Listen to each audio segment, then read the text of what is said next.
Do, do, do, do, do, do. Dun, dun, dun, dun, dun, dun, dun, dun, dun, dun, dun, dun, dun, dun, dun. Alright, so that part looks like it's good.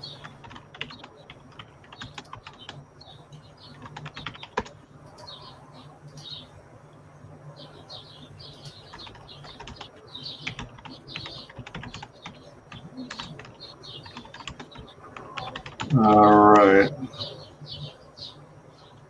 It says we are live. And then you just Was that? I just love your humming as you go live. You're laughing. I don't know why, but I have a tendency to default to Super Mario Brothers. Because you're a geek. Yeah, That's what the community is geeks. I it was one of the earliest games I played. You know, when I got the original Nintendo Entertainment System 8-bit, and yeah, it's just one of those things. Uh, let's see.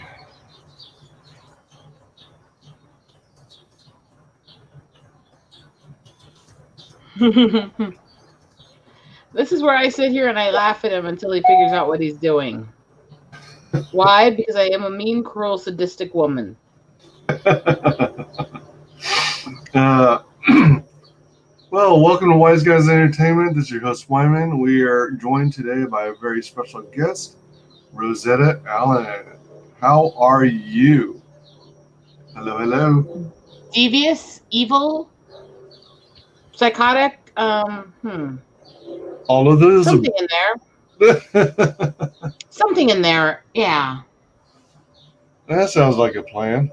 Makes life interesting, eh? Always. All right. Alrighty then. Well, plus smacking down trolls, you got to have a bit of a sense of humor with some mouth. No, that's true. Yeah, you gotta have that. So, would you Are you tell? even pimping this correctly? What do you mean? Am I pipping it correctly? I've got the beautiful page on screen, but before No, we. I meant tweeting out the stream. Oh, well, there it was. Promote. I gotta give you some crap, so he didn't throw you under the bus for nothing. Where'd it go? All right, so this one goes here. I love singing about the moon and the June and the spring. I love to sing. And who? Or tea float to it. Yeah, you were just here, Justin. How'd you enjoy throwing him under the bus?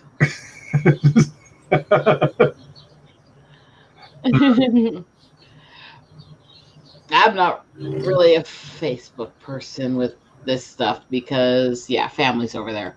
Well, most of the time, I try and stick with Facebook on my channels page. But if there's a project that is at risk of not getting funded that I really believe in, sometimes I'll dip into my personal page and promote it through there too. I don't know if it really helps, but I just don't really use Facebook for that stuff. I'd rather just not have it run into my family. oh, gotcha. Welcome, We Jeff. all gotta have that. I feel like I was just there. I just sidestepped Rosetta Wrath. I don't have a wrath. I'm a sweet, innocent angel. Oh, that's true. You got a point there. You got a point. Or is it 2 points? Well, yeah, 2 points. Score! Gotta go for the 3-pointer next. That's usually the man. So tell us a little bit about your background, your origin story, if you will. I mean, you're like everything. You're a bit of everything. You're a colorist, a painter, you draw, you write books, you're a poet, and you're a YouTuber. Photographer and jewelry maker, and Oh, yeah. oh, those two. Yeah, yeah, yeah, yeah. Although I wasn't familiar with the jewelry maker portion. That's been shown on my streams before. I'll just put there for now, and they'll show that when I actually have anything around me because I'm at my parents' place right now. So, Okay. All right. So, I mean, how do you even get started? I mean, did you have all these kinds of interests when you were a little girl? okay, so basically, when I was little, my biggest dream as a little girl was I wanted to be a park ranger and work with the bison in boiling mud in Yellowstone. Hmm. And that's what I worked towards for a long time. I had off and on dreams of different art and photography and comics and stuff, but they were passing. I still wanted to be the ranger. I was in my teen years, I found out that my health basically preempted me from ever having a possible prayer of doing that. So things kept shifting as I tried to figure out how I could do something I enjoy with my health. When I went to Job Corps, I went through carpentry Oh, wow. as the only girl in shop. So I, banging out in there and stuff and enjoyed it, but it was very quickly affecting the disabilities and health issues I have. So I was studying architecture in college about the time I figured out I couldn't keep doing it. Why? Was it Serious the limb math? problems, spine problems from being trampled, other stuff. It just was causing serious medical issues. Hmm. And since the architecture was studying to remodel and rebuild and restore old homes, that kind of went out the wayside. So then I started looking through other stuff. Now, one thing I had was an incredibly poor childhood where we made basically everything that we had, we made out of something we got from thrift stores, garage sales, broken down, abandoned stuff because we had nothing. We had no money. We had, you know, and so I started getting into making stuff a lot with the jewelry and rebuilding old shelves and things like that. Little things I could do that still use those skills, but could still sell them. Oh, neat. Because I'm not allowed to work normal jobs because no place will insure me because of all the medical issues. So there's that. You want it? Oh, wow. And it was about 2.5 years ago, a little over now. Actually, it was Christmas Eve of 2017 that started this. Now, I had just done my first actual drawing in about 2 months before that. I was just starting to learn artwork. That was my first ever drawing. And then I get a phone call on Christmas Eve that basically my mom had an accident on the ice. Oh, damn. And she had dislocated both shoulders and broke the ball joint in one. Ooh, damn. So I spent 2 months with my parents taking care of both of them with their disabilities and health needs while I was separate from my husband, who was 900 miles away where our house was, taking care of our pets, working his job and all that. I wouldn't let my mom and dad pay for much during this time, obviously, as a disabled elderly couple dealing with that. Right. And so she wanted to surprise me as a gift for doing all that and taking care of so many bills and stuff for her. She used a little of the money she saved during that time and went and got me a fancy camera. Oh, wow. And that started the photography because I'd always been passionate on nature, spending a lot of time hiking, exploring, going out in the mountains and stuff with them anyways. So they started taking me on drives almost daily into the mountains to try to get me to learn photography with it now that I had the camera. Oh, As wow. she was finishing healing. So I kind of got to push into this. So, did they see early on that you had an interest in photography and it seems like you enjoyed nature for a long time too.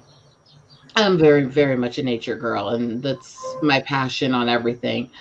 I always love to make art, and I always love to try to find a way to use the angles, the lighting, the color theory, all these things that my grandpa taught me growing up, sitting there making stuff with him in his garage.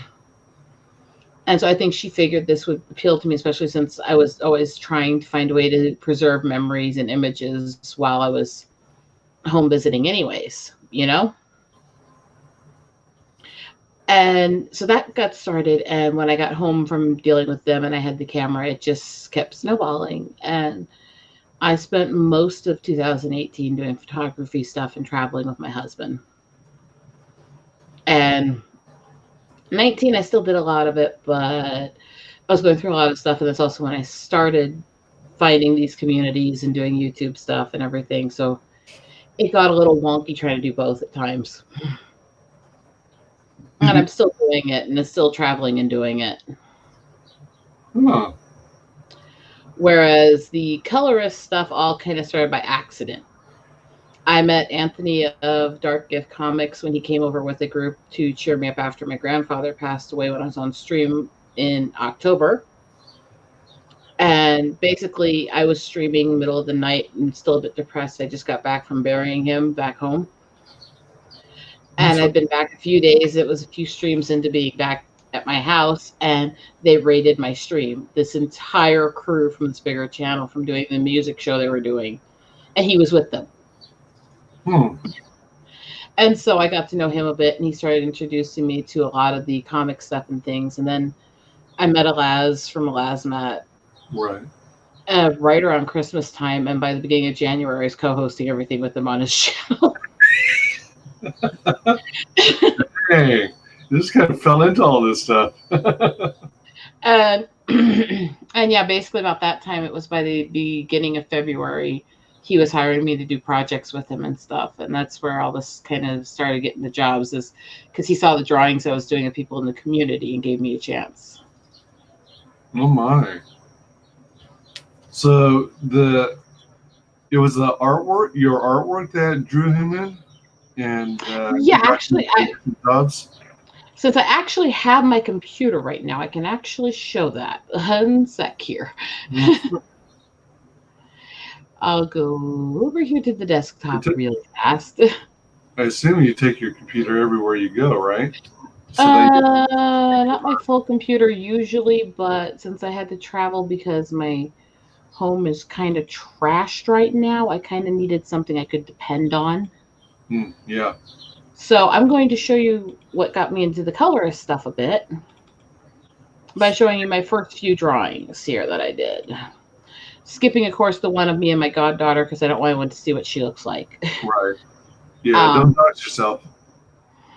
The power of friendship. Yeah. Yes, and this is one hell of a community for that. So I'll give you a screen share here. I have to minimize this down so I won't be able to see you or know when you're ready for me to move on. So give me a clue, because I've only got the one screen right now. And I'll switch over. This actually is my first drawing I did after Sneaks. That is ornery. In fact, that's the cat laying right there.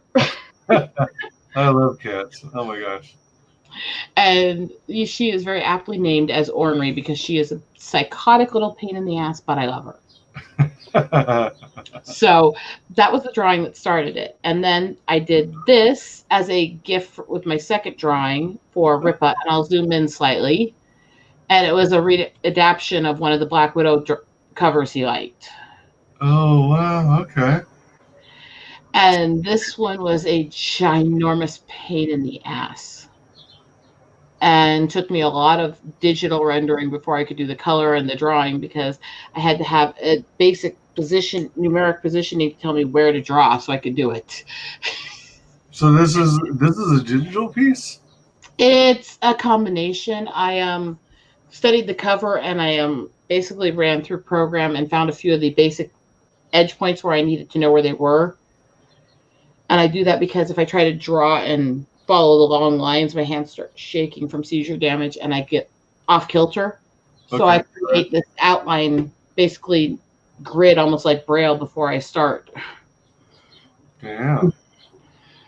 And so that's what most of my pieces are. And so it takes a lot of work, and it's back and forth between hand done and computer. And it's not being drawn on the computer, though. It's a numeric lineup. Huh. It kind of resembles pastels. Yeah, there were some pastels and paints used in the background. Okay, all right. And I had to accent the guns more because, I'm such a 2A girl anyways. So, and that one I sent to and is in the possession of Eric July, Young Ripa. Okay, Young Ripa. And then after that,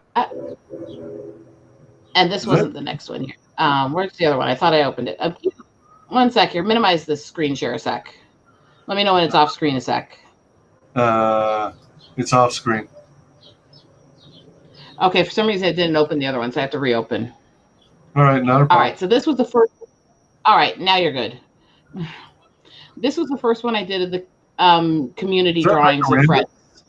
Yes. Macarandum 42. And she has that one. Oh, all right. Yeah, I did that last summer for her. And that was the first one I did in the community when I knew everyone about a month something at that time. She was the one that helped introduce me to a lot of them. So I did that for her and sent her some photos and stuff. Oh, wow. Neat. After that, I then did Jessie. Milestone. Jessie is my girl in so many ways I can't even begin to describe. I love that girl to death, and me and her talk a lot. She is so very supportive. She is so much sweeter than she acts with her mouth, just like me. We understand each other because we're both loud-mouthed, crass women who actually have hearts of gold. And I actually got to know her by freaking trolling her videos and channel for like 4 months, telling her she didn't know what she was talking about. Didn't know what she was talking about with regards to what topics? A lot of different topics. I found her almost every social political point she made wrong, so I would love to go to her videos and argue with her. And she took it in good nature, so I decided to step it up just to see how she would handle it. And I went to her streams and told her she was an idiotic drunk, and she said, "Yeah, you're welcome to hang out with the idiotic drunk." And it's like, well, at least she's got a sense of humor. Yeah. And somewhere along the way, we went from that to me moderating her channel, being on her stream all the time, her bringing me up, going on streams with me, and meeting up and hanging out in person. So somewhere all the way. Dang, yeah. And we talk all the time, and I don't know how it went that way. And we still argue about stuff. Well, yeah, I mean, that's part of the fun of it. You argue with each other, and then you're still friends by the end of it. So, yes, I did that one, and actually, that's all colored pencil on that one. Is it really? I was about to ask what the mediums were. I thought it was mixed. I thought it was mixed media. That's all colored pencil. This one, other than that first digital outline edging that I do with the bits, is all colored pencil. Wow. After that one, this is the one when I showed it to Elaz, he hired me. This is, of course, Nova, Darth Barbie. Yeah, Kristen Nova. I was about to say. And that was when Elaz hired me. It was when I showed him this one when I was working on it.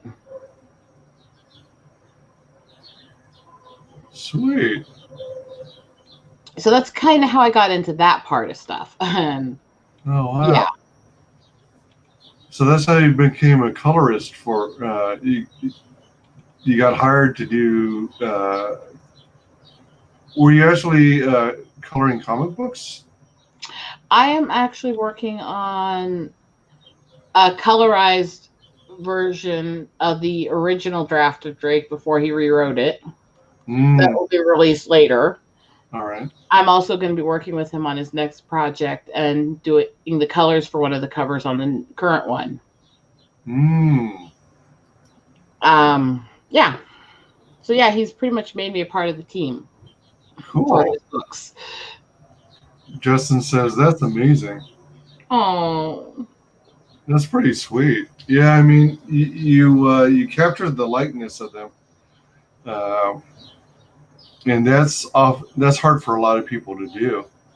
It's a lot of work, and I think the reason why a lot of us get leery trying to do stuff like that is because it can be easier to do some things, but it's also not all people are into the realist style of art. And so because I was learning this, I was basing this on you send me an image, I'll create a grayscale based off of that image, and then I'll draw everything into it. Mm. So these are based on it, but they're not a tracing, they're not direct copying. Okay. It's creating a digital rendering based on it, and then using that digital rendering to make a grayscale, and then coloring the grayscale. Oh, all right. So it's layers of work. How long do you reckon it takes to complete one of these pieces? One of the drawings like that, 18 to about 28 hours, depending on the person. Wow. Oh my gosh. That is dedication. I mean, they're not simple drawings, but they do take a lot of detail and shading. Yeah, I imagine so. Is it one of those things where you start working on a piece and then you realize, all right, I need to take a break away from this, but I'm going to start on another portrait of someone else? I've always got a lot of projects going. I've always got a lot of projects going. Ah, gotcha. And not just those, of all kinds. I can't sit still very well. I'm extremely hyperactive, which is part of why I do this stuff, because I have all these medical issues, I have all these disabilities, but I'm extremely hyperactive. And I can't sit still, but often I'm on bed rest or restricted movement, or I got to do something.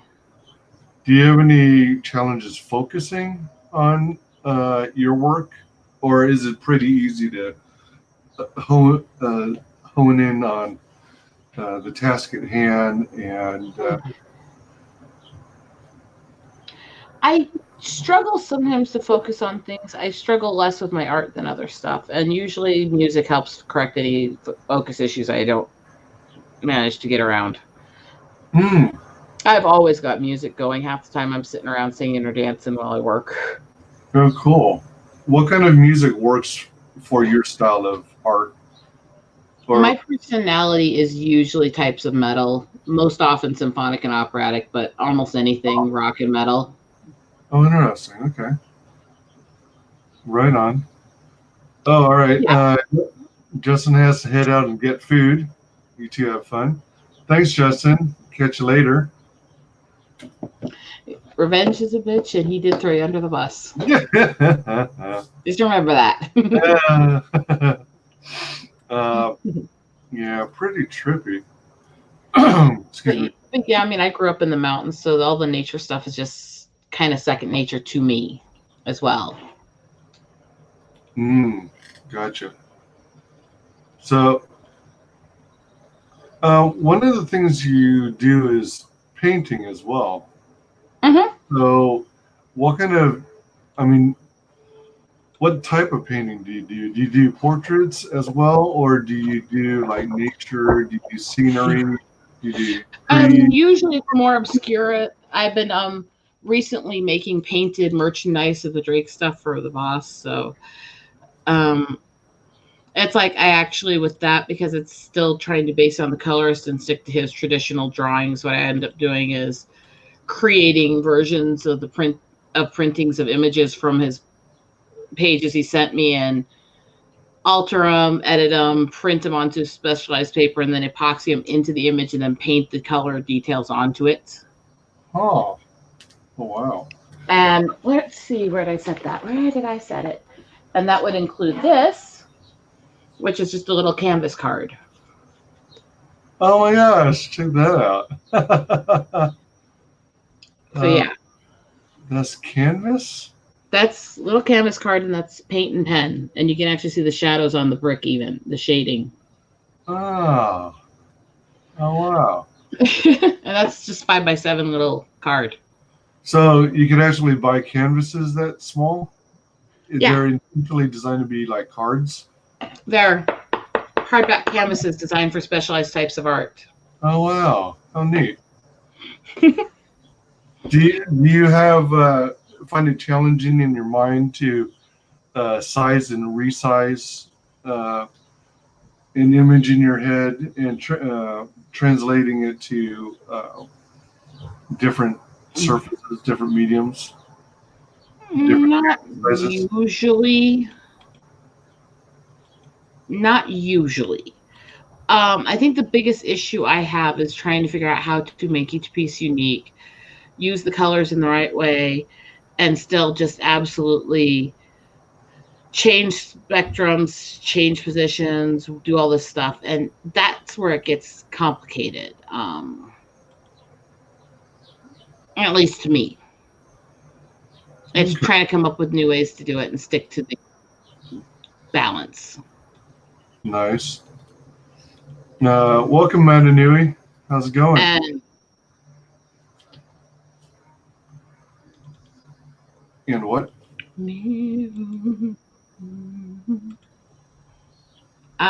just thinking here. But so I got into the eagle stuff because, well, eagles are obsessively cultural for me. They're a deep spiritual part of my upbringing and heritage, and so we're very into them as a family, as a community, and so I just really got into tracking and photographing and interacting with eagles. That's pretty cool. So, do And you? Oh, go ahead. yeah, so that's what I was getting, and that's where I kind of got into everything from. Go So, ahead. you mean, for example, you went into writing books and poetry because of your interactions with and your photography of eagles? I've been writing since I was 11. What kind of writing? Well, the poems are dark. The writing at that time was more based in dark mythology and horror, actually, at that point. Horror and dark mythology? As a child, yes. Oh, that's interesting. And beyond that, I went on from there, and things just kind of escalated and snowballed in. And I had a period as an adult where I was doing more stuff like erotica and stuff. And yeah, so that's kind of where that ended up for me. And So the poetry was also kind of on the dark side, I guess. some wasn't. The first actual poem I wrote in the car on the way to cemetery from a funeral when my cousin passed away as a teen. So it was struggling to deal with that loss. Yeah, for some, art is uh, not venue, but it's a way to channel your energies and get something maybe off your mind or uh,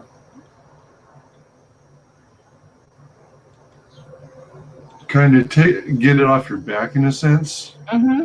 while at the same time help you deal with it or maybe understand or comprehend or Yeah. come to an acceptance. Basically, I started writing after I got trampled when I couldn't really function for a long time. Now, what exactly do you mean by trampled? Were you into horseback riding and No, I got trampled by about 2,000 drunks at a sporting event when I was 11. drunks? At a change of year sporting event in the middle of the night. Oh, damn. That was actually 2 days after I turned 11. So Holy crap. Were you there with a bunch of family members and stuff? this was my parents and kind of got ripped apart because of the crowd turning. Yeah. Oh, So I jeez. have permanent spine and rib damage from that. Oh, man.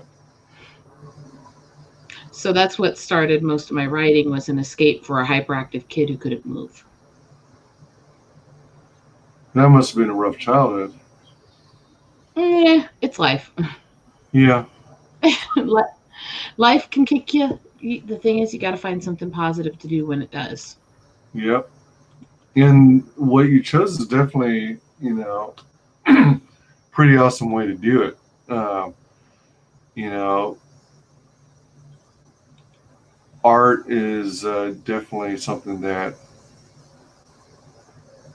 you can connect with and express yourself through. Uh, Mm-hmm. did you take the books or your writings and eventually turn them into formal pieces that you sold? For example, like, did you ever do any kind of like Kickstarter or Indiegogo I've book? never actually run these campaigns with that stuff before. Most of the stuff I have sold with that stuff has been done long ago through pen names and stuff. I can say there are places where poems and songs and stuff I've written have been published and used, but not under any names I currently want to go under because I was avoiding my ex when I was using them. Hmm, So okay. that's kind of decided I don't want to try to pull out that part of my background because I don't want the connection between the two to most people because of what was going on.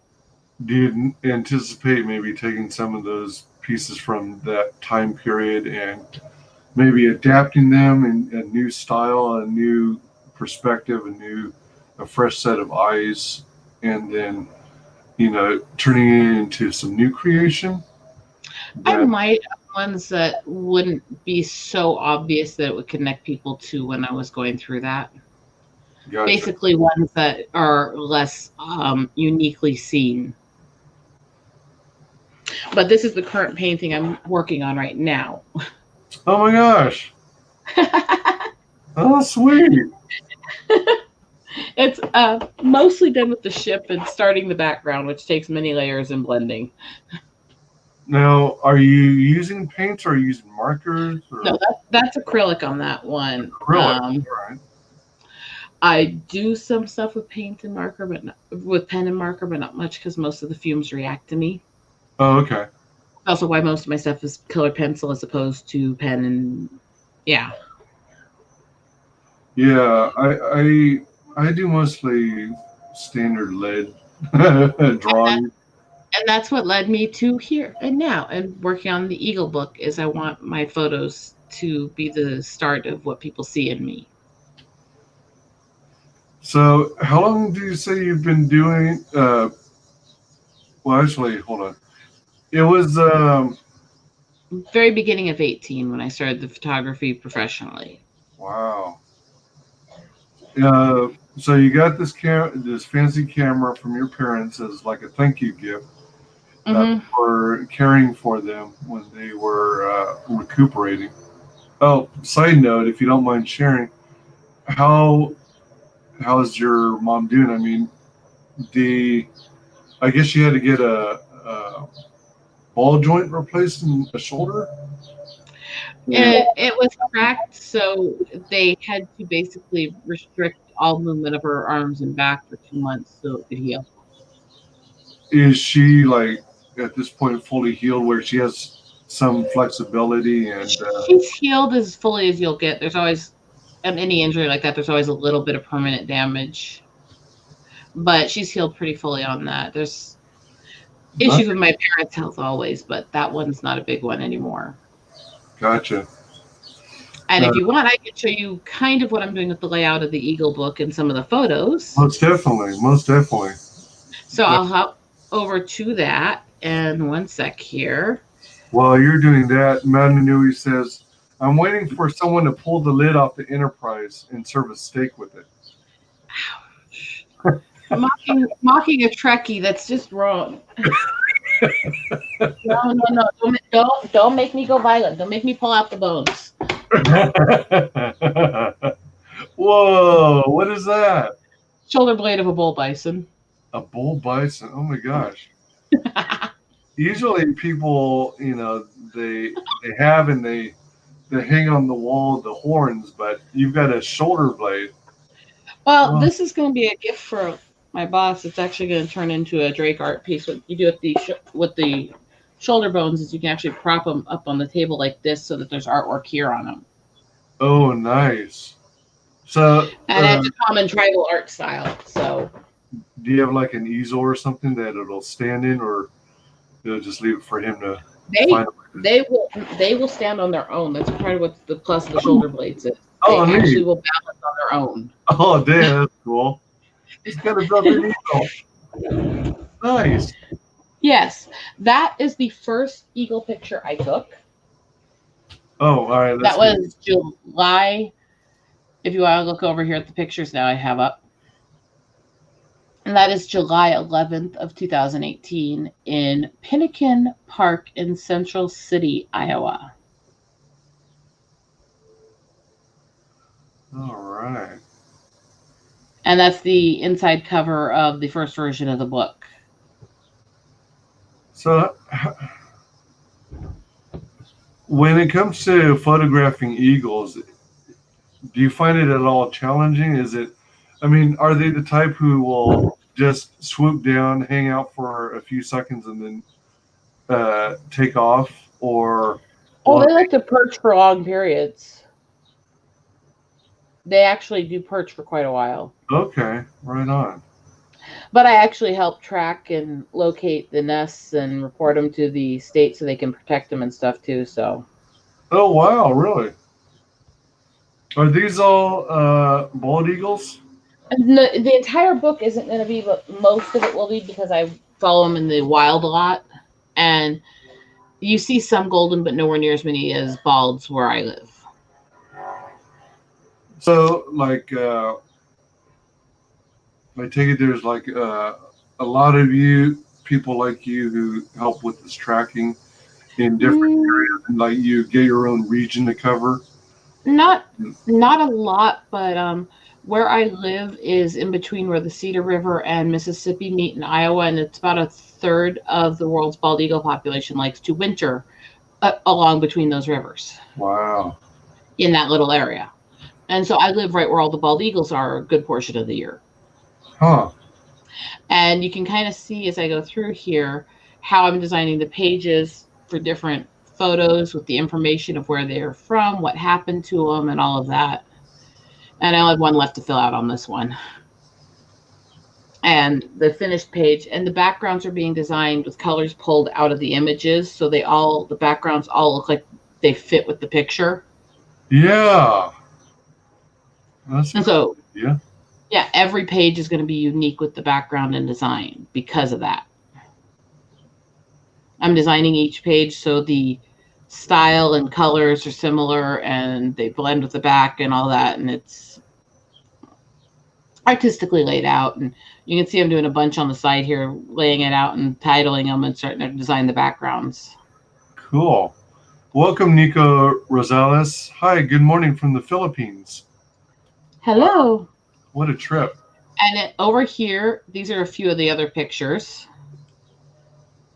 This is actually a couple miles from that first eagle on the back roads heading north from it. That is cool. And then there's this one at Coralville Dam down near Iowa City. Was this portion of the tree like low to the ground? No. Oh, so this was way, way high? This is with the zoom. This is actually across the river from me. Oh. So what kind of... let's see here. Nico says, thank you so much, both of you, to entertain me, too. Good to have you. This is the camera, which doesn't look like much, but it's designed for lightweight function. It is about 21 megapixel, high def 4K resolution. Whoa. 4K? With a 80 zoom that can boost to 160 with digital enhancement. That's not Vivitar, is it? No, it's Canon. Canon, all right. Man, they've been so good with the zooms. So that's what I'm using currently as my camera. And then this is at the same lake area near the dam.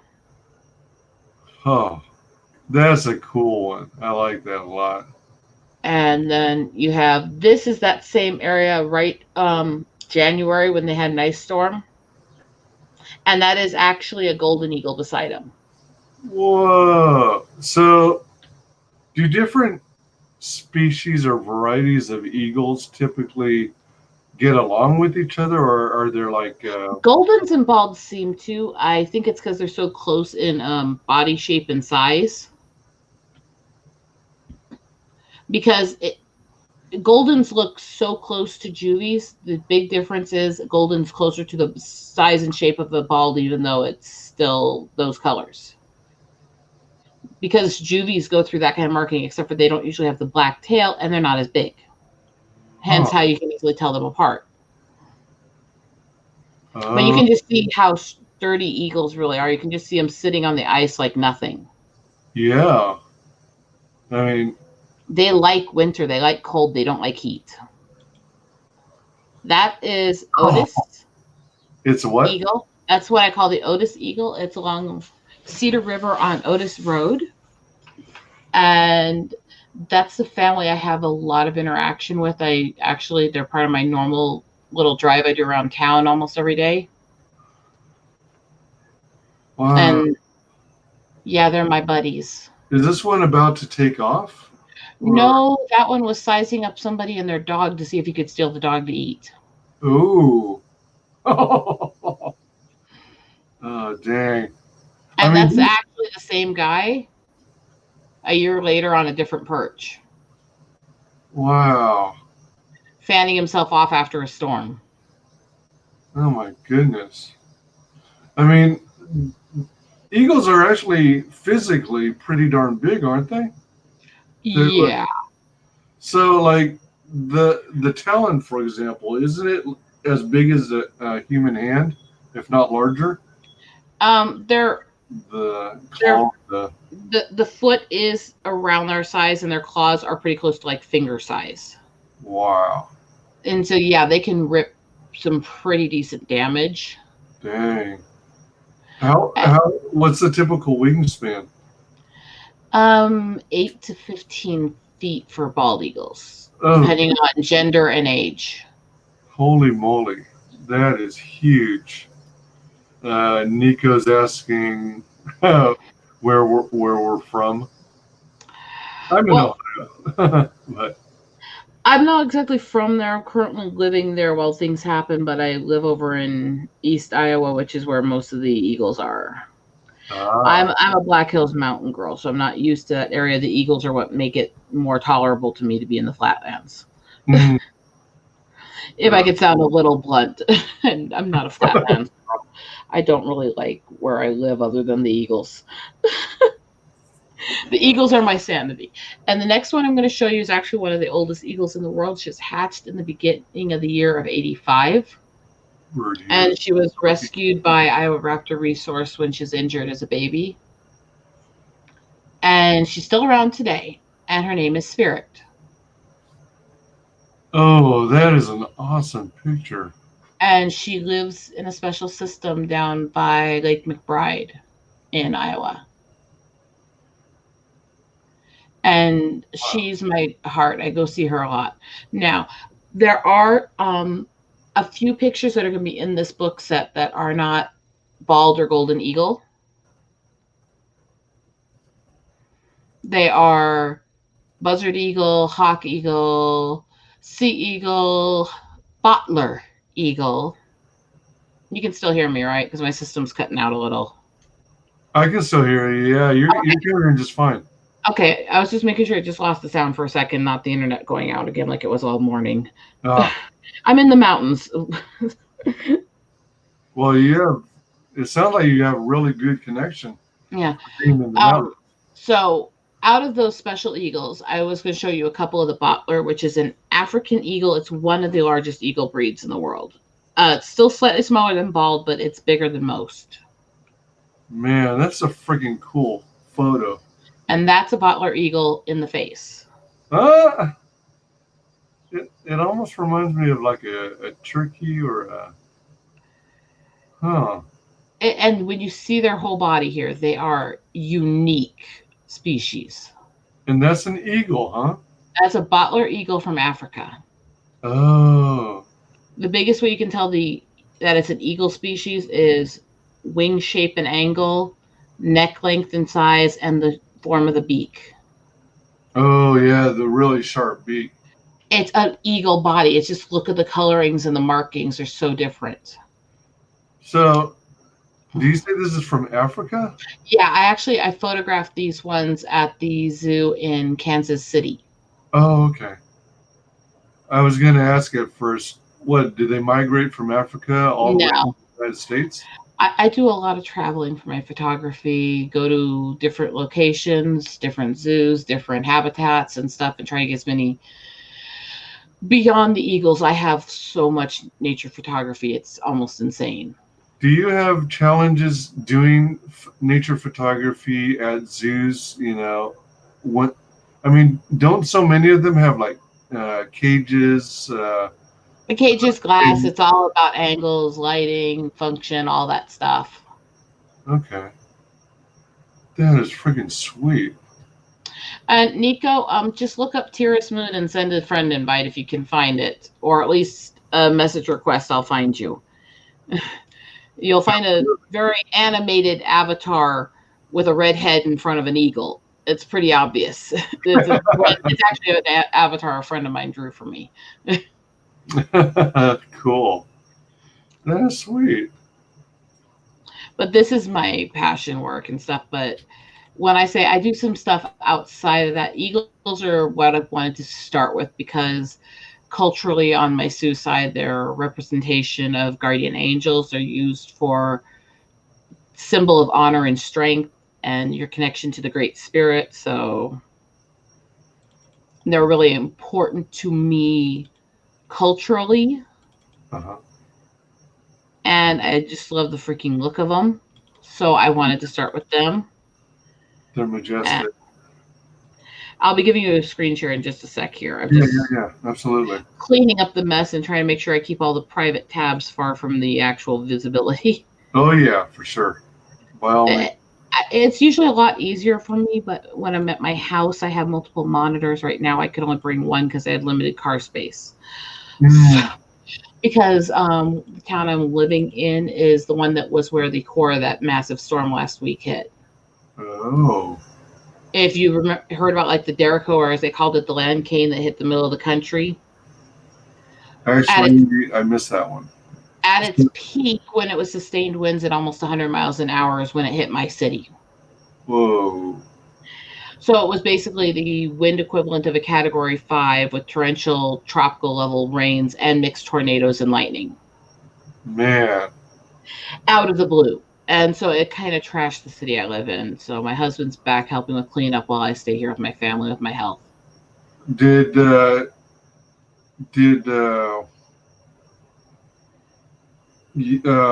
your family, your home, sustain any damage? Tiny bit, almost nothing to the house itself. I have no privacy fence left. The yard was filled with several trees that fell. Oh. The driveway had holes in it. Yeah, 3 massive trees hit my property.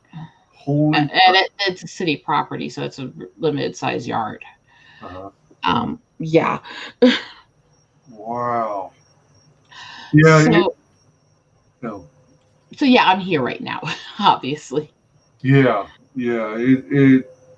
It never ceases to amaze me how powerful Mother Nature is. It's like, just when you think of all the wonderful things that humans have been able to create, nature can take it down just as fast, if not faster. Yeah. I have not visited other countries yet, Nico. I grew up in the middle of the country, poor as hell. I'd love to, but since I have medical issues flying, it's not likely because by boat and bus is kind of a hard way to travel the world. That's true. And do you have like breathing issues? Is that why air? I do have a lot of breathing issues, but my issues with flying are that I do have damage from seizures, and my ears also have damage in the ear canal and don't equalize correctly. Oh, okay. So when I actually fly, it caused massive renal issues, medical issues, and made me sick for months. Huh. Okay. So Yeah, it's just not a good idea. Right, right. I'm going to show you 3 pictures. Yeah. 2 of them are mama and baby. One here is the first one is actually the wild burros in the Black Hills, and it's baby nursing for mama actually. Nice. And this is one that's actually really close to where I'm staying right now that I took this. Is it okay to share now? Yeah. I thought it was going to be like 2 eagles, a baby eagle nursing from No, no. Burros. I, burrows. I I do anything I can find in nature, from scenery, waterfalls, any animal and bird I find. Eagles are just what I really settled on to start with. So Hmm. after you complete the eagles book, are you going to like mammals? The Like, next projects are going to be bison and swans. oh, wait, bison and what? Swans. Swans. Oh, that's an I interesting. have so many freaking swan photos, including ones of the migration of the trumpeter swan, which is the rarest swan. So what is the are the bison and swan going to be all in one book, or are you talking about No, 2 separate books on the same campaign? separate books. I don't know if they'll be same time or not. This one is actually a newborn bison calf in front Oh, of its mother, silhouetted behind it. oh my gosh, that's so adorable. It looks like it's got chubby cheeks. Oh, it does, and it's also eating. You can see food falling from its mouth. Oh man, that's so adorable. And the last one is my favorite of the ones I've taken of the bison still. It is what I've nicknamed Resting Warrior, and I just love it because of how the angles aren't what you normally see. You see a lot of the color and shade of the beard and the fur that you usually don't. Oh.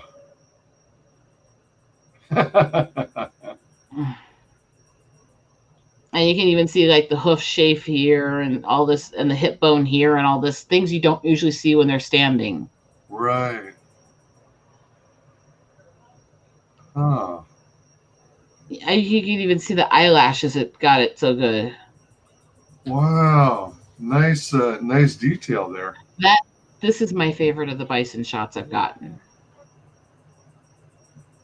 Now, was this on my screen? It almost comes out being extremely bright. Was this like the peak of the sun?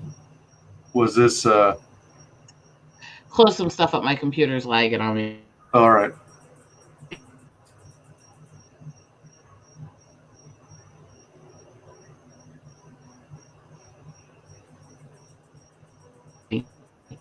Oh crap! Come on, don't do.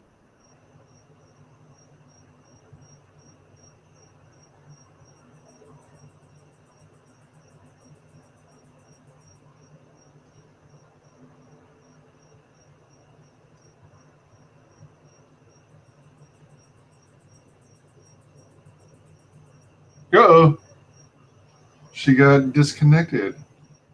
Uh, when we'll have her back shortly, I hope. Uh, oh yeah, all right. I see you. I see you in chat. Oh, there you are. Mountain internet. Sorry. Okay, all right. So the when you were streaming, did something happen? Did the computer stop responding? It just the internet froze for a minute. Oh, okay, all right.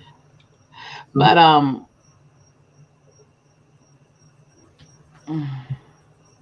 You were saying?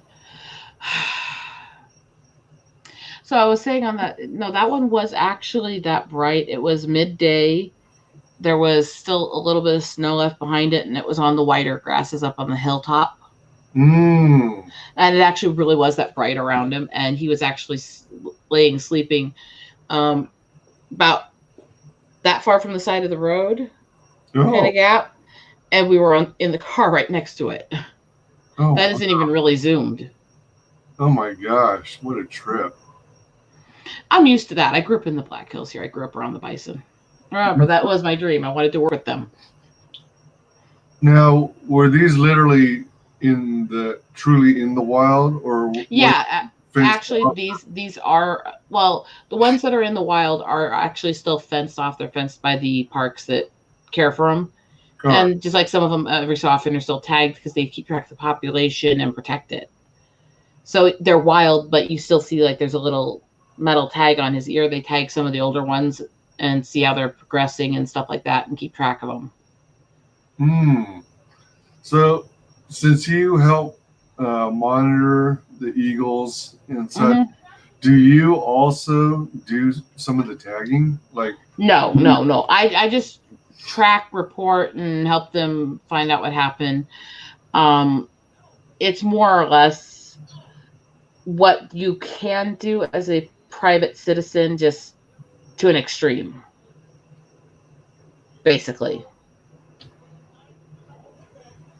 And then, yeah, I'm very into swans, very, very into swans. hmm.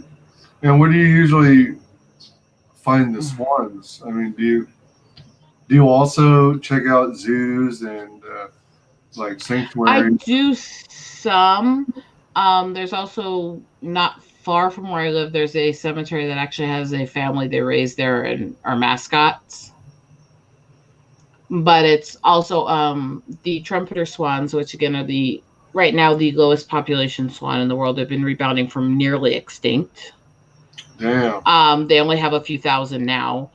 They migrate through where I live, and then they spend a while at what's known as Lily Lake in Amana, Iowa, which I drive down to and photograph them on. So I actually get photos of big groups of them together swimming on the lake and stuff like that. So you have to hit it during certain seasons, right? Certain Oh times. yeah, there's very small window they do this, and I stumbled upon finding out about their migration habits. I came around the corner in the middle of a freaking ice storm last year, and suddenly my car was surrounded by freaking swans flying around it. Oh my gosh. Do you guys Which, have to pull over and come to a stop, or?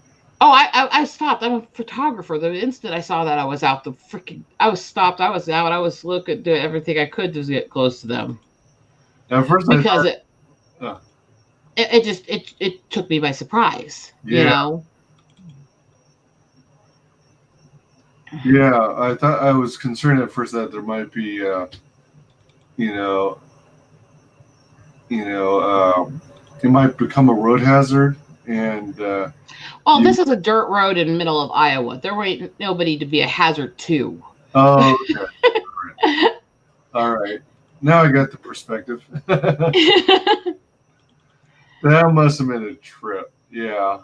Yeah, I'm actually pulling up a few pictures I took from around the car as I was doing it. And I actually got out of the car and was photographing them. Oh yeah, you got it. If they'll give you the time of day and they'll hang out, It then was so cold. Well, you couldn't really see it. It looked gray. It looked like it was either early spring, late fall. There was ice in the air. There was this high velocity wind. There was this icy wind. And it was so bitter cold taking those photos. By the time I got back in the car, my arms were shaking. oh my gosh. I still did it though, because freaking Well, hell. I was surrounded by that kind of scenery. yeah, you don't want to miss out on an opportunity, a photo op at that. Again, of the rarest swans. This isn't even a normal photo op of a normal swan. This is a heightened rare moment, you know?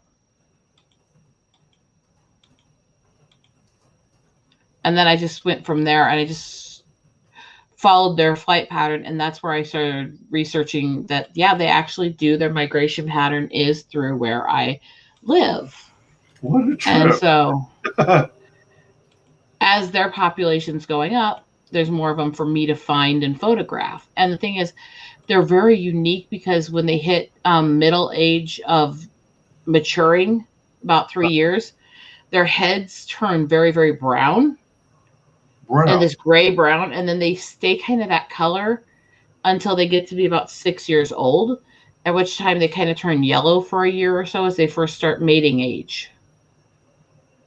And so Hmm. there's some really unique photos in this, and I'm going to start at one end here by showing you one of that color.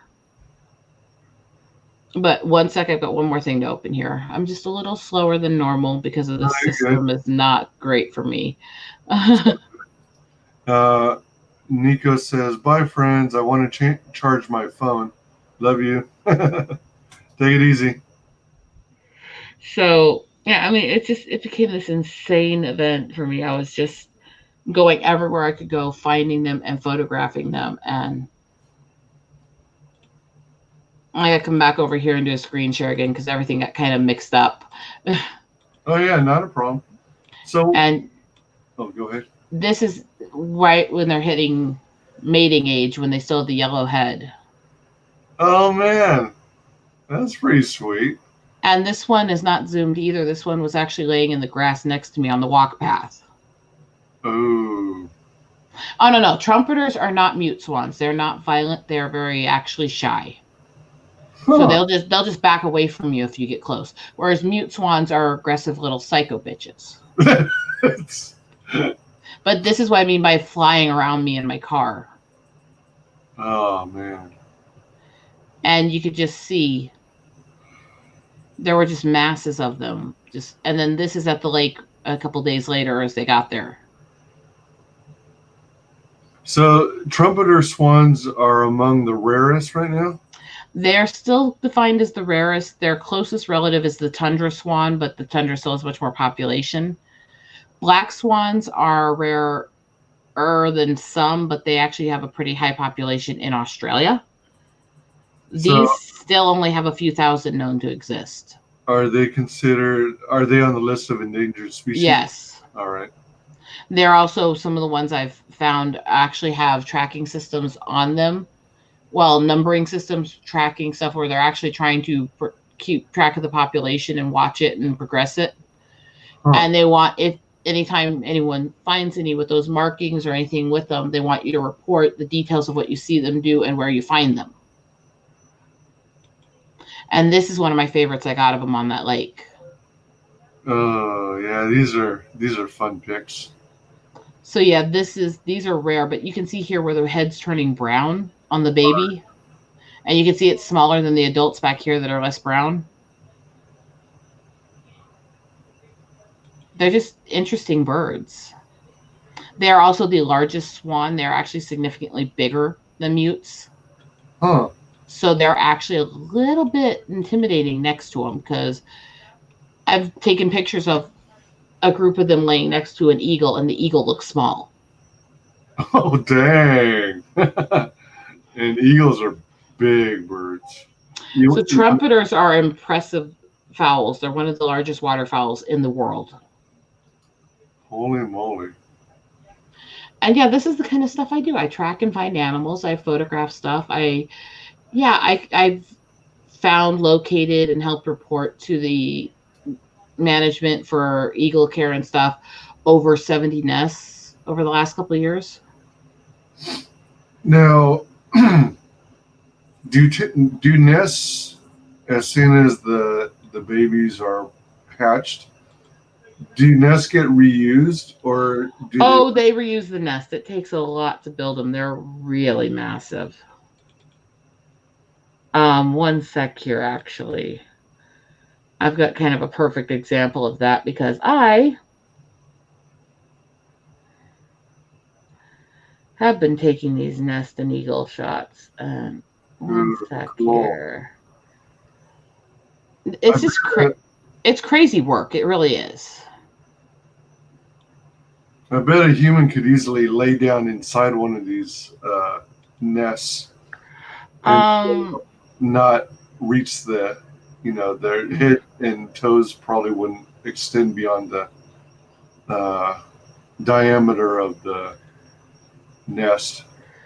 The thing about eagle nests that makes them particularly interesting sometimes is actually just that massive size. In fact, I'm going to show you a little something here. This screen share, these are just the sections of different photos of eagles from last year. Right now, the preview looks like a bunch of text. Yeah, these are just all the little folders of all the eagle photos from last year. Oh, dang. Wow. Oh So my, let's go through this. sweet. Oh my gosh. So these are eagle photos as well, a mix of Mm-hmm. photos of the eagles and photos of the nests. Mm-hmm. But I'm going actually back out because the best one I have, and this kind of gives you a glimpse of my life with this too, is I'll stop sharing momentarily until you're oh, ready. you can share this. This part I don't care. I won't go into the detailed stuff. Um these are folders from this year. Whoa. Man, Uh I hope you have all your collections backed up to external drives and uh-huh. removable media. And Good. that's also why I want all of these books done. Helps pay for all those supplies. Oh yeah. Ah, that was an accident though. Uh, Let's stop that a sec. It just closed on me. so supply wise, you've got the camera itself and maintaining it, probably batteries. You probably got a cord to charge with. Do you use memory sticks like multimedia cards on your camera, or do you have it plugged into an external drive that it offloads to as you take photos?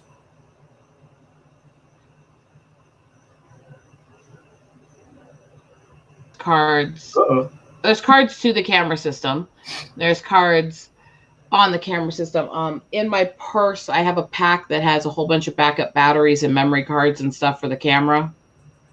So if I disappear into the woods for days, I can photograph 4 days without running out of power or memory. Ooh, nice. So I can fit thousands and thousands of photos without having to come home and offload. So if you disappeared into the woods, would you actually prepare ahead of time and bring a backpack full of? Oh, I know what I'm doing in the woods. That's a So, given. so you set up you literally camp out in a tent or whatever? I do camping stuff. I do travels. I've hiked around in the Grand Canyon actually this year. Damn, that's impressive with various health issues and stuff. That's cool. Well, I'd rather, stay active than just give up and never be able to move again. Right, for sure. Do your parents sometimes join you on these adventures and photographing wildlife? Yeah. When I'm home visiting in this area, yes. And the thing about that is my dad has muscular dystrophy. He wasn't supposed to live past 30. They told him when I was a few years old he'd be in a wheelchair within the end of the year. Oh, you proved them wrong. He still hikes in the mountains with me on his walker. He's 62. Oh my gosh, on a walker, right on, man. In fact, I have pictures of him last fall when he was 61 hiking the peaks in the Badlands in the freaking desert with his walker. Oh shit. That is freaking awesome. That is He is a pistol and a half. I love the old man to death. that's pretty impressive. And that's all that what's especially awesome is that your parents are, they're really into, something you're passionate about. And that's pretty epic. They're very supportive of you, obviously. Mm-hmm. Yeah, and who doesn't love nature? Good golly. Right? I mean, there's something so wholesome about being out in the woods, about being around nature, about getting away from things. Yeah. And because to show people everything, I have done streams where I've actually colored an entire page of this stuff for Laz by hand while I'm working Uh, on stream. But as my husband took this, as I was actually doing the colors, you can actually see it's just Prisma-colored pencil. oh my gosh, dang. Wow. And that was partway done on that page at that time. In fact, you can see where the blue edges are just starting to get laid down here, and they're still white here. Oh, wow. And the knife here and stuff. But look at the shade I work hard on doing on the skins. Yeah. Oh man, that looks good. So that was my husband took that while I was working. And yeah, that one's one heck of one here. And you can actually see here the little glimpse of working. So yeah, there's a lot of I'm doing this stuff. It's passion, and the more he can sell his current black and white of the book, the more he can pay me on the next projects. So, wait. So, are you a husband and wife duo? He makes. No. Oh. He's up there in freaking Northeast, and he's got a wife and stuff. My husband, is actually an engineer, avionic Engineer. And he really isn't involved in much of any of this other than every so often promoting or trolling me for fun. But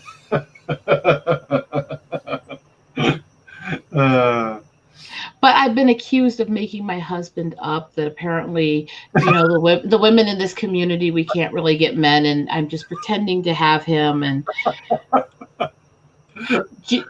the typical anti-BS that makes absolutely zero sense to anybody with a brain. Oh my gosh. But what's funny about that is he's actually been on several of my streams. Oh, has he? Not as a permanent fixture, but because he can't keep himself from coming in and teasing me sometimes. Or getting mushy on me at times. Oh. And uh-oh, I think he just froze again. Uh-oh, uh-oh, uh-oh, uh-oh, uh-oh. Hope we don't lose you again. Must be mountain internet. I heard a snippet of a sound, but not a complete word or sentence. I think he just froze again. Yeah, you did freeze. Yeah, I did. You're back. You're back. The one thing that I laugh at about these accusations, I'm going to show you. Let's see if there's not a husband here.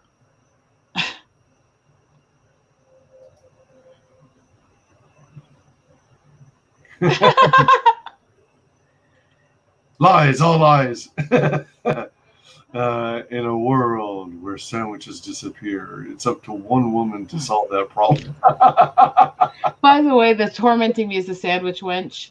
While it has picked up wings over the last several months, shall we say, it started at the end of December when my husband decided he was going to be cute. So he'd cook a tray and he put together a whole bunch of different sandwich makings, came in and held it under the freaking live camera and said, "I'm hungry without you." I'm hungry without you. So a couple weeks later was that stream where that little image came from. The entire chat panel and my husband were all trolling me at once about sandwiches and sex and being a little serving wife for 2 hours. And then after that, he has started his little troll account on Twitter and has been hashtagging "make me a sandwich" and "savage sandwich wench" and stuff like that at me ever since. When he presented you with that tray, did you end up making one or more sandwiches before the end of the stream? Not on the stream. All right. I did give it to that. The thing is, I am that kind of wife. I don't mind doing that kind of stuff for her, but come on, that was such a stunt to do. Troublemaker, That sounds pretty epic. I'm impressed. So he does these things. He tweets things at me about savage sandwich wench, make me a sandwich woman, shut up woman, stuff like that. Was it easy to recognize that it was him? And I knew he started it the second he started it because he asked me if it was okay because he's spoofing a friend of mine's account. Oh. all right, all right. So it's kind of crazy, but that's about his interaction with the community. Is he makes friends with people and teases me. That's pretty fun. Keeps the magic alive. So that's what led to the other night. Because of all these sandwich jokes for so long, I decided to have fun with it. I was hopping onto the middle of the night stream, and there was nobody on this panel that was female. And there were 8 people on the panel when I hopped in. All right. So I changed my screen name. In fact, I have a little backup here where I have it saved in my text, so it'll automatically go in really quickly. Oh, cool.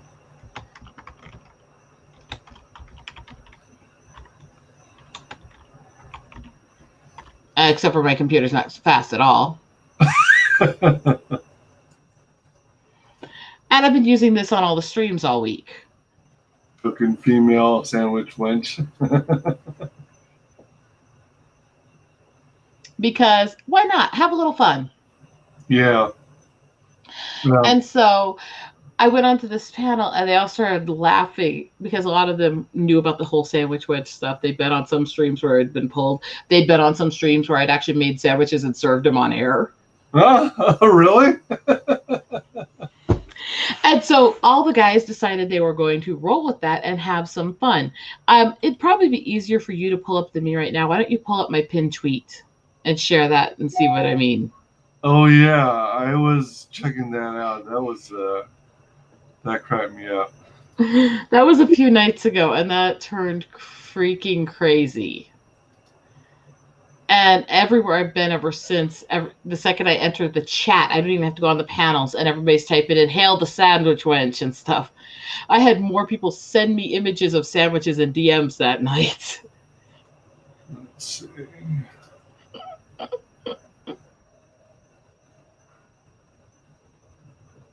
Hey, look, I saw my face. Now I don't see it.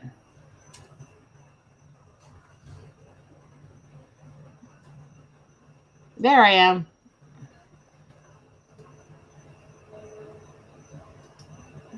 You get the banner cuts off the top 3, but the pin tweet has them. But yeah, that gives you the idea. Everybody on panel turned their avatars to sandwiches. Now, did they do that like, did they coordinate that in the behind the scenes themselves? Or? No, they didn't know I was coming in with this name. They were doing it on the fly. There were just suddenly one after another popping up as sandwiches on the stream. And me sitting there with that halfway smile going, what the crap did I do? That top left looks a little like, oh, shoot, what do I want to say? Not sizzling, like, oh, shoot, what is it called? Food? Well, yeah, but the one with, oh, shoot. I'm blanking out on my sandwich knowledge. Shoot.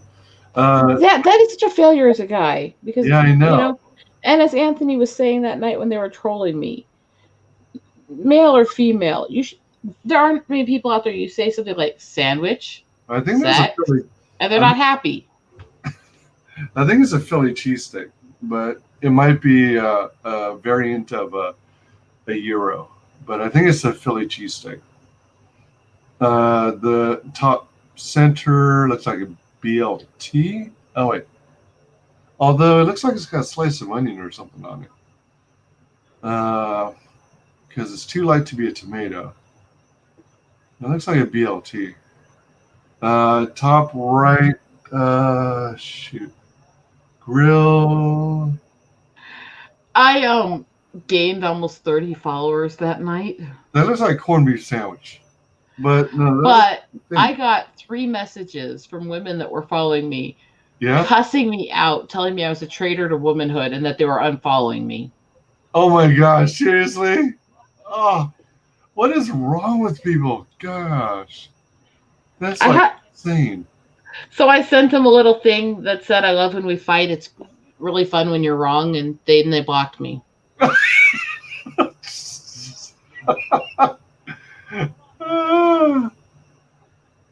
I can't believe how serious people take this I stuff. mean, I'm sitting there in the middle of it. I put that freaking name on my account. I'm sitting there smiling as they're doing this. Does this look like I'm being harassed? Not at all. Or does this look like I'm sitting there grinning like, I own this place. Look what I did. Yeah.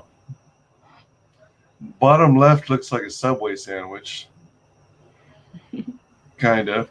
Dave Pez is there. Looks kind of like an Arby's sandwich. That's on the what I other was going side. to say. It looks like an Arby's classic roast beef. It might even be double or triple size, but it does look like a classic Arby's roast beef. JP's. Mm-hmm. Pretty funny. That's a crack up. Yeah, I was looking at that earlier too. I was like, whoa, that is awesome. Has a sense of humor, right? Yeah. What a notion. Yeah, seriously. You go. Because that's my problem with most of society today, and part of why I got into these communities. Too few people have a sense of humor. Too few people can have fun with themselves and make fun of themselves. Yeah. What happened to fun? What happened? We were having it that night. We laughed so hard. We had so much fun. We had it that night. Oh, yeah. That is pretty funny. Let's see here. So we got.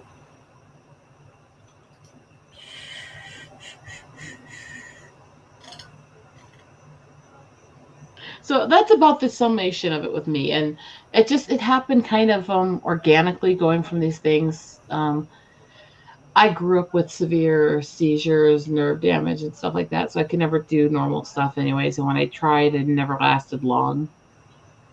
So I moved to something I can do with what I have. Well, kind of do. The doctors said I wasn't going to, but I'm not exactly going to obey that.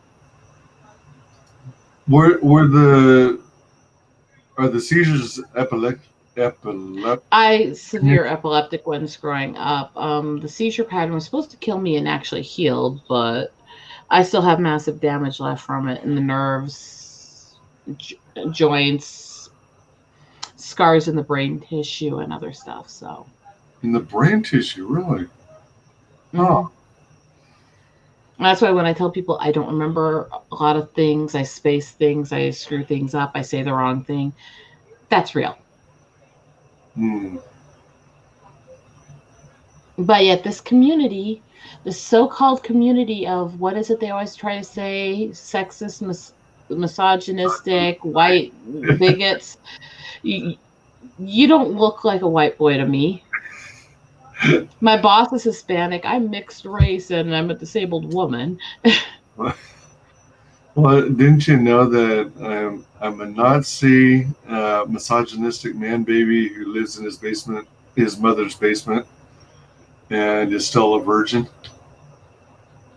Yeah, apparently they got really offended one time when somebody kept capsing at me F Comic Skate, and I said, I'll make sure my husband does that with a member of Comic Skate tonight. I got blocked. Oh, that's good. Another guy came in and started capsing it after he blocked me, and I said, be patient. He can only do it so many times in one day. Oh, you mean in terms of how many times you block people? Oh, he blocked me too. They both did. Oh my gosh. Oh my god. Madanui says, how did you know I just ordered Subway? If I was either of those things, I wouldn't be here. I love you don't have to yell, you don't have to get angry, you don't have to get vicious, you just mock it. I've had so much crap pulled on me in the last year by these antis and these freaking supposed tough guy, big shot names for Marvel and DC attacking my tiny page because I was friends with people in CG before I even joined the community. Do they do that out of the blue or something? Oh, one of them apparently I made the mistake of commenting on a screenshot of one of Gail's tweets that was posted by Ethan that basically pointed out that she was racially attacking white people. And even though this was a screenshot of her, she was watching him enough to catch it quickly. And she started harassing all the people that had commented on it. So she started harassing and stalking my page for days. She was telling her followers to harass me. When by the time she and her followers blocked me, because they figured out quickly that I didn't take it and I was dishing it out better than they were, all of a sudden all these people from all these main companies started coming to my page, stalking and harassing and calling names and stuff. So basically, apparently I offended Gail and they all came running to the little SJW cries. Oh man, that I find it entertaining to fight them on Twitter, but at the same time, it's so time consuming. There's so many of them. It is. I basically I ignore them usually. I mute a lot of them. If they're really creepy stalkers, I'll block them. And I've got some creepy stalkers. I've gotten some crass, both come-ons and threats. Oh dear. Good golly. But otherwise, I usually just mute them or ignore them. And then when I get bored, I go over and bat them around like a little mouse, like a cat does. Because that's all they're really worth. Yeah. Yeah. I had one that apparently he got in a fight with one of my friends and decided that he was going to threaten my friend by digging up my past, finding the site I used to do erotica stuff on, finding pictures of me in my early 20s and posting them to him, threatening to come after me. Okay. That doesn't sound wise. That's pretty out there. And creepy. Yeah. And it's like, and I wasn't even in this conversation. I was just friends with the guy. Right. I was like, you're going to cyber stalk somebody that much who you don't even know just because she's friends with somebody you don't like? Do do do do do do do do. This is why I'm 2A, people. Yeah, seriously. Good reason there. That's legit. Let me see. So I wanted to. Let's go ahead and play this trailer here. Eagles, an adventure through photos. My passion through photography. Say again who did the voiceover on this? His screen name is Rambling Canuck, and in fact, he's one of the guys that's in the full screenshot of that stream in the middle of the night doing that with me. He's part of the Trek community that hangs out with all the guys from like Trek Yards and all those little Trekkies online. Okay, right on. Out of curiosity, do you have an opinion one way or the other of the term Trekkie versus Trekker? It has to do with the lifestyle. The Trekkie is somebody that's literally embracing it almost like cultish and really tries to live it the whole way. Trekker is about the adventure, living the road, because Trekker goes back to, the exploration terms because of the way they hyphen it. All right. At least that's the way it's always been with every community of them I've ever known growing up. Oh, okay. And most of the ones that aren't at the obsessed psycho level of it are usually calling themselves trekkers. And I don't exactly, where I'm at in Iowa, I don't exactly live that far from Riverside. So I actually spend time hanging out down at the Voyage Home Museum. Oh, wow. Which is where I got my mouse pad. Live Fast, Die Red, with a dead red shirt with a face next to it. It's a red shirt. Yep. It's kind of mostly dead mouse pad. I need to get a new one. Yeah. But yeah, that... Maybe they still sell those. They do. It's actually a part of a whole movement they promote. They sell shirts. Nice. Mouse pads, all kinds of stuff of it. So is it basically like a museum exhibit kind of thing? The Voyage Home Museum is a whole bunch of different Trek memorabilia and gift shop. Oh, wow. So it's open year round? Yeah.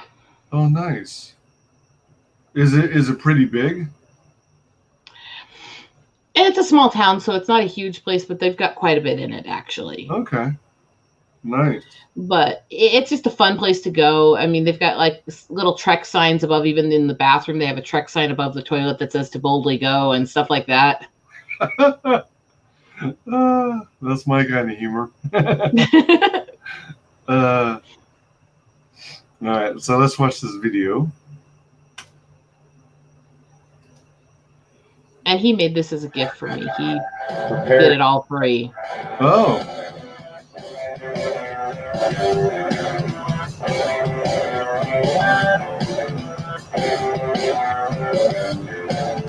I love that picture. Oh man, so cool.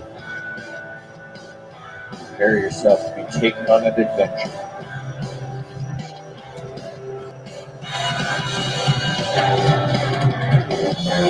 With every turn of the page,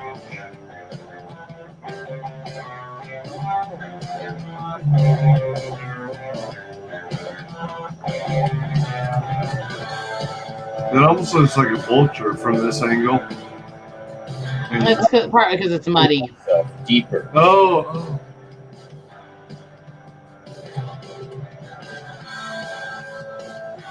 Into the majesty and beauty that is the eagle. That's a juvie.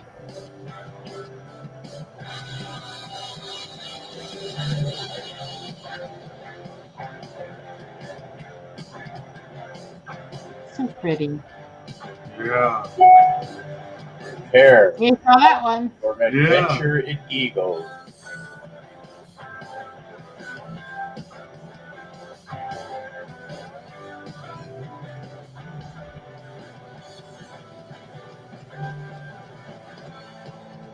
Coming soon.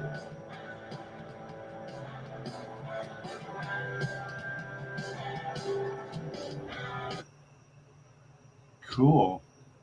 An adventure in eagles. And yeah, I've put a lot of work into this. This is over 2 years of photos I've been sorting, organizing, and building. So that's why it's taking me a lot of time to build the book. Uh, And there's actually going to be 2 versions of it that are going to be similar. They're going to be similar. They're going to have all the layout and stuff, but it's the alternate shots I can't pick between, basically, where there's differences, but they're both really just too perfect. But there's too many pictures for the book. So I'm going to do an alternate version. One of them, the drawing of the cover is being done by Laz, and I'm going to colorize it. And the other one, the cover drawings are being done by Anthony, and I'm colorizing it. Ooh, all right. So And have you actually seen I'm sorry, go ahead. these drawings? I'm sorry, your voice was breaking up. Say again? Yeah. Have you actually seen Anthony's drawings? I'm not I don't think so. Let me go off camera briefly. I have his book right behind me. Oh, cool. All right. One sec here. All right. Take your time. I don't really feel like being on camera to bend over and have my butt stick out. One sec.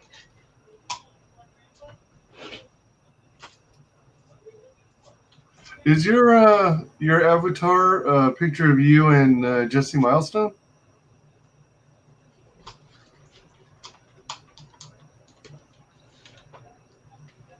Mm-hmm.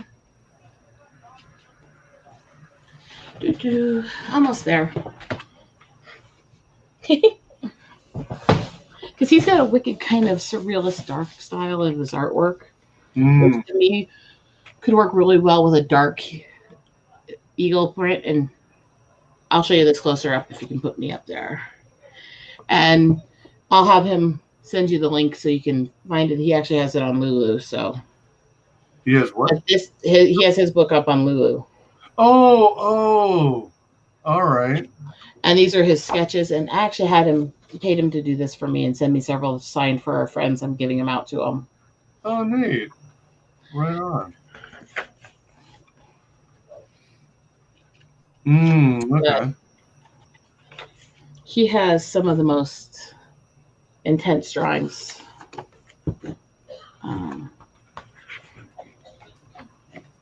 Did you say this one's Alice Matt? No, this is Anthony Dark Gift Comics. Oh, Dark Gift Comics. Okay. He's got his You own. know, the one that was sitting in those pictures laughing as my husband was grabbing me that I showed you a little bit ago. And he's got his own art book on, did you say lulu.com? Yeah. Ah, Darth Vader and Batman. But the one I think out of this, I'm not going to show you the entire book, but this is the one that everybody notices. Oh, Jason and Freddy Krueger. Oh, and then you got Mm-hmm. Freddy Krueger with Jason in the foreground. Mm-hmm. And this is why I wanted him to do the eagle, his eye here. All right. That drawing right there. So yeah, I'm paying him to do one of them. Cool. And that'll be an alternate version of the book. Oh. So that'll be a high tier because it's not going to be cheap to have him do that and do the alternate photos. Oh, yeah, you got to pay for the talent. So how many pages do you estimate the book to? Well, book one, and it sounds like it looks like they're going to be about 50 pages a book. And each of the books is going to be full of different photos, but like alternate versions. Similar style books, similarly designed, so they fit together as companions. But I'm not going to repeat the exact same photo in either book. Ah, wow. So we're looking at a total of like 100 unique photos. 100 pages would be probably at least going to be a couple hundred photos total because most of them might have more than one photo on a page. Oh, yeah. All right, good call. Right. So there's going to be at least a couple hundred photos of the eagles that are going to be in this. Oh, nice. That's pretty trippy. So let's see here. A signed photo of a close-up of Spirit the eagle.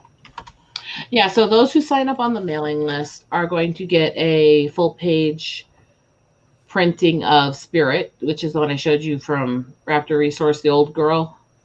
All right. And they're going to be able to get those signed as a gift with the book. Nice.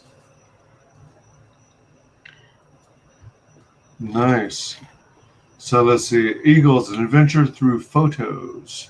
This is a story 2 years in the making. Through many states and tons of travel, I tracked and photographed eagles. Tirelessly, I studied the birds, and now that wonder is coming live to you in a way not done before. Because of the way I'm laying this out, because of the way everything's being done, and because we're doing a truly Comicsgate cover style on both. These are not going to be the way anybody's ever done photo books before. They're going to be a combination photo book with comic stylation. Sweet. And that's why I was putting all that attention into making the backgrounds have those color patterns, pull the image into the and stuff, and kind of have a reflection of the backing of a good comic when it's well laid out. Nice. And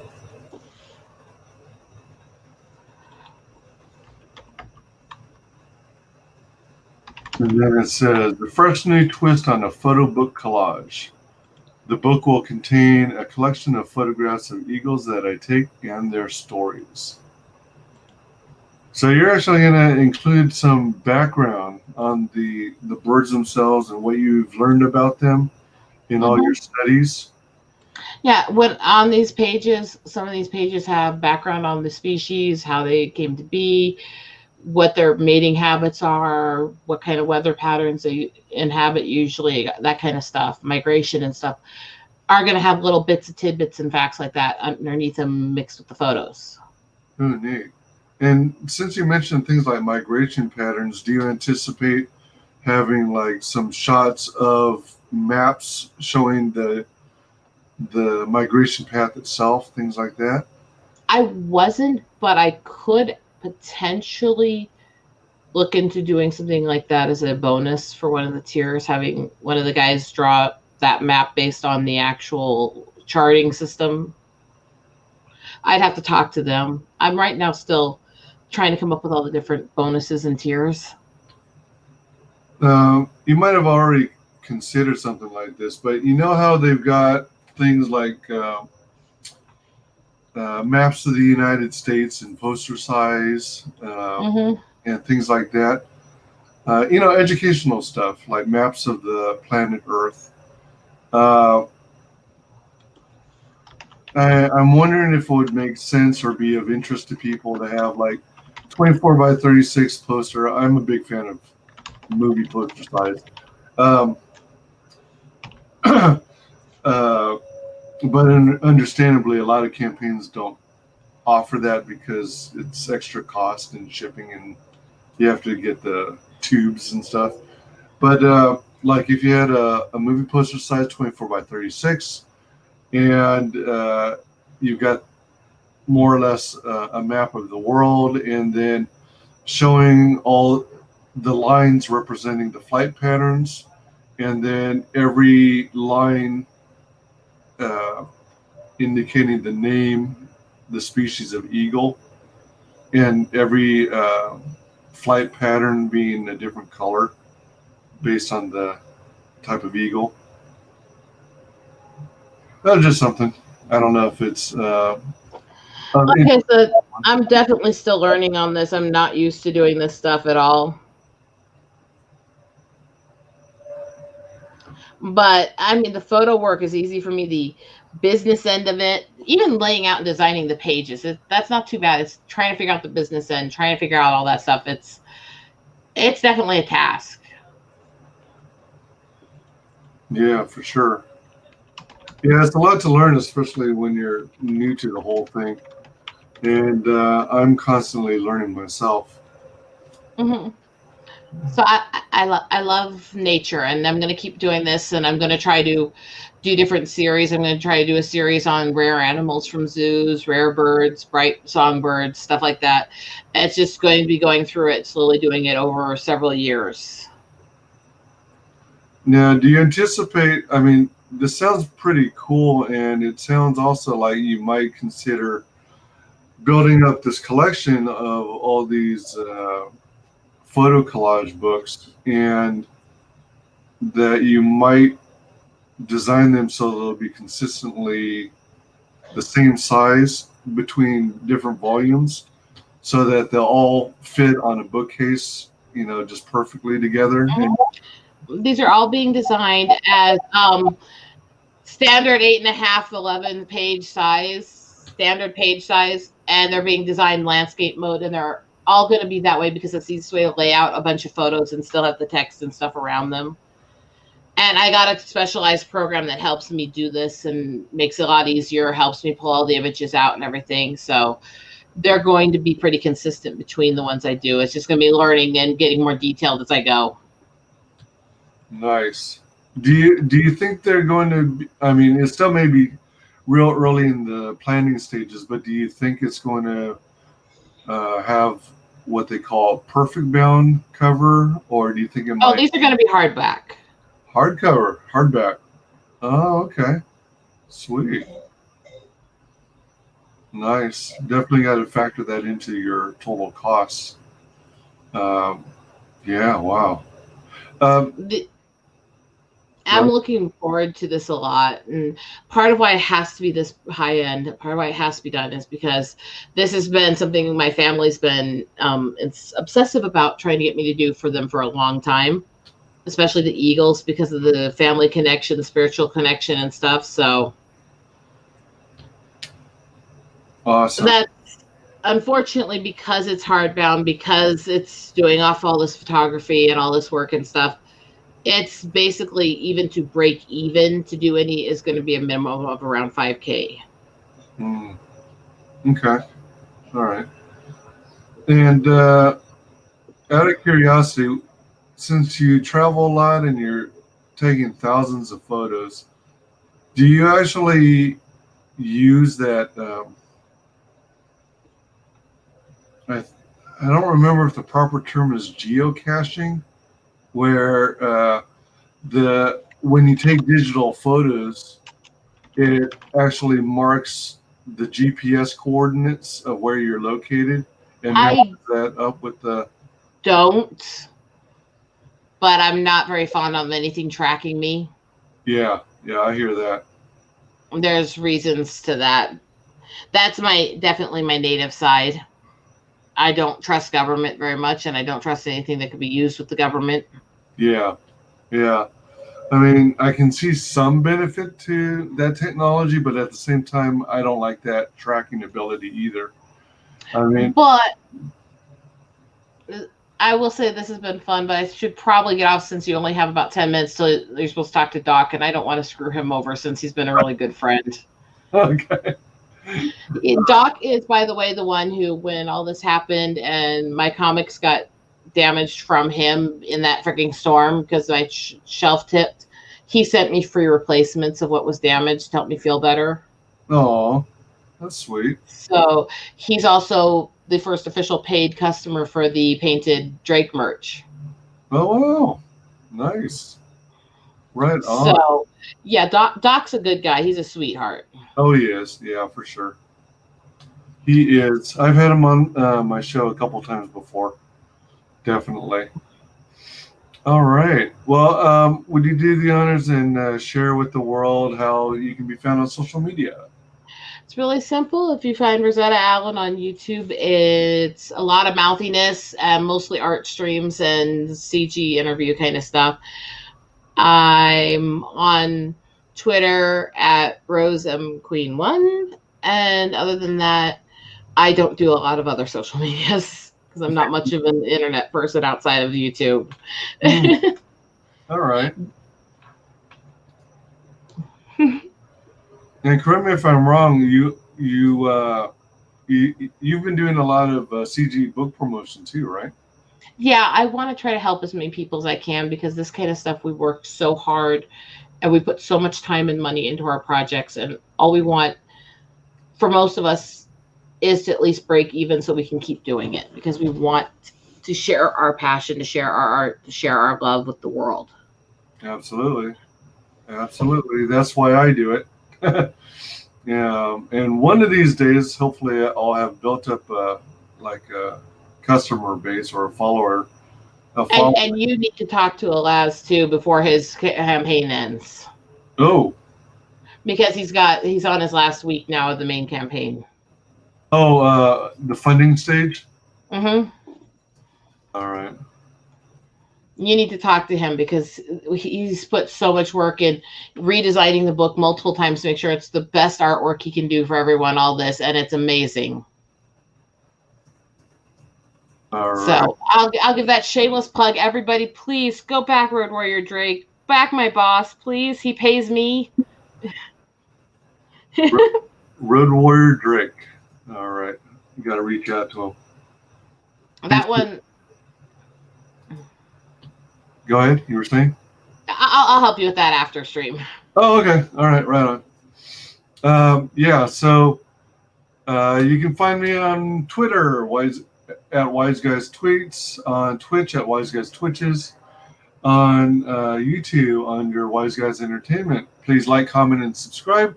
Mark the bell for notifications and make sure and select all notifications. Hopefully you don't miss a single video or stream. Thank you to everyone in chat. Thank you to our everyone who watches this on replay, and a special thanks to our token female sandwich wench, Rosetta Allen. We are ending the broadcast.